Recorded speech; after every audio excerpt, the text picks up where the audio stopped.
हम गुंजन चौधरी मैथिली गुंजन चैनल पर समस्त मिथिलावासी के प्रणाम करै छी। आइ हम एकटा कोबर गीत लऽ कऽ उपस्थित छी। आशा करै छी जे गीत अहाँ सबके जरूर पसंद आयत। सुंदर कनिया राम रतनिया सोने मुट्ठी लागल के बार हे नव बर नव कनिया सोने मुट्ठी लागल के बार हे नव बर नव कनिया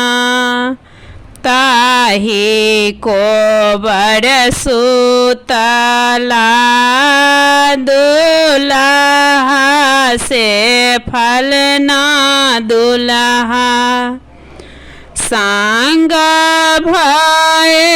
सिया सुकुमारी हे नव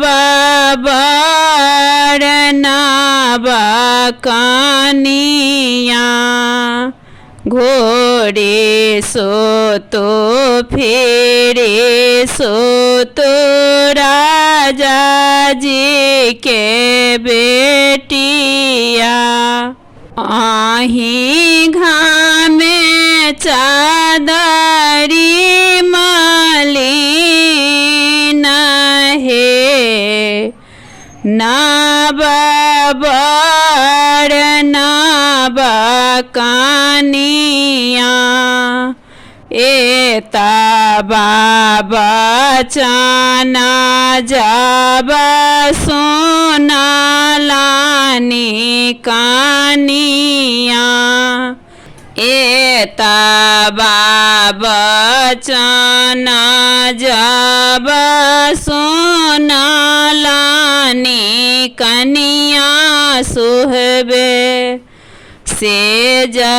छोड़ी भूमि लोटी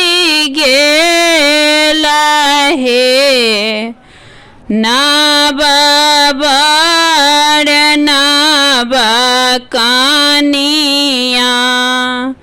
आंगना बहारत तोहे से लखी गे चेरिया सर हो जानी दाहिने बजाई हे नव बर नव कनिया आबाथो सर हो जानी बैसाथु पलंग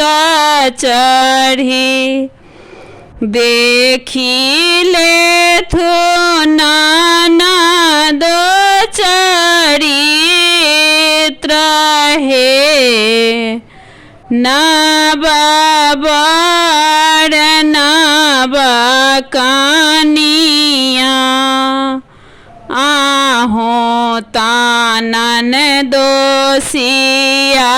जी सावर रे भमरबा मोरा ननदी कमल का फूल हे नव बर नव कनिया आहा तानंदो सिया जी साबर रे भरबा आहा तानंदो सिया जी साबर रे रंगबा मोरा ननदी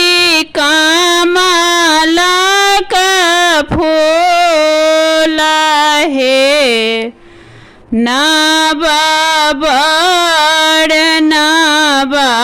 कानिया